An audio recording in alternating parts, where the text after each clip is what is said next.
When I was 8, I had a habit of staying up late at night watching television. My mother always warned me never to turn on the television exactly at 4:44 a.m. She said if I did, I would hear clicks and heavy breathing coming from the next room. She also told me that if I went to check, a black shadow with red eyes would glare at me.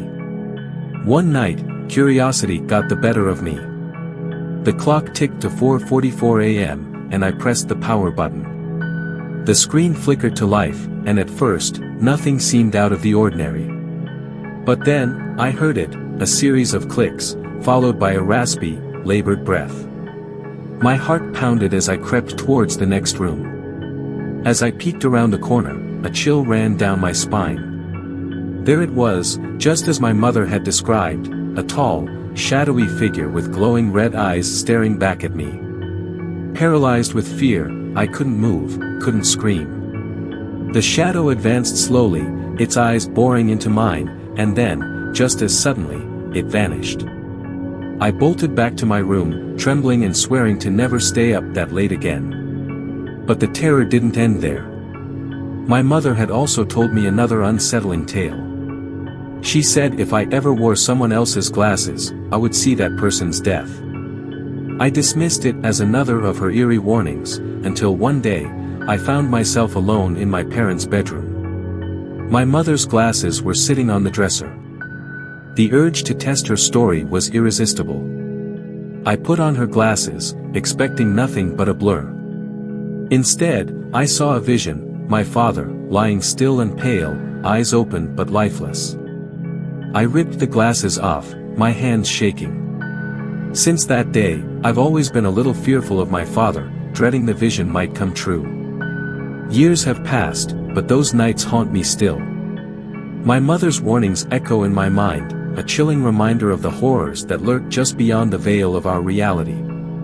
And I never, ever watch television at 4:44 a.m. anymore. The vision of my father's lifeless eyes never faded, a shadow over my childhood that still sends shivers down my spine.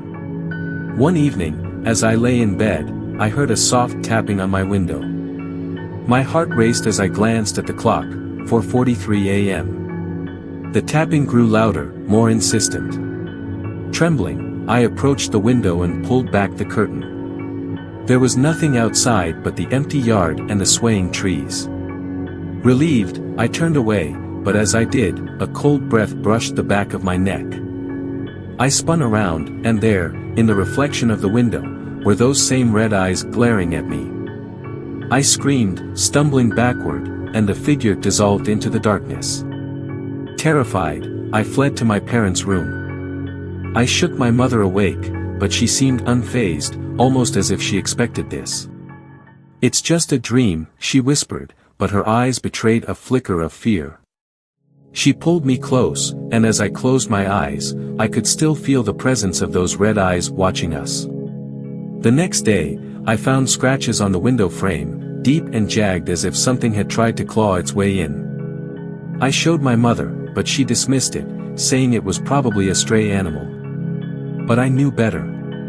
I could feel the malevolence in those marks, a warning that the shadow wasn't done with me. Weeks later, I was home alone, my parents out for the evening. The house was eerily quiet, every creak and groan amplified in the silence. The clock struck 4:44 a.m., and the television turned on by itself. Static filled the screen, and the clicks and breathing returned, louder than ever. I stood frozen in the middle of the living room, too scared to move. The air grew colder, and a dark figure emerged from the shadows, its red eyes burning with an unholy light. It pointed a long, bony finger at me, and I felt a force pulling me towards it. I tried to resist, but my legs moved on their own, drawing me closer and closer to the figure. Just as it seemed I would be consumed by the darkness, the front door burst open, and my parents rushed in. The figure vanished, the temperature returned to normal, and the clicks and breathing ceased. My mother held me tight, whispering reassurances, but I could see the fear in her eyes. She knew the shadow was real, and it would return.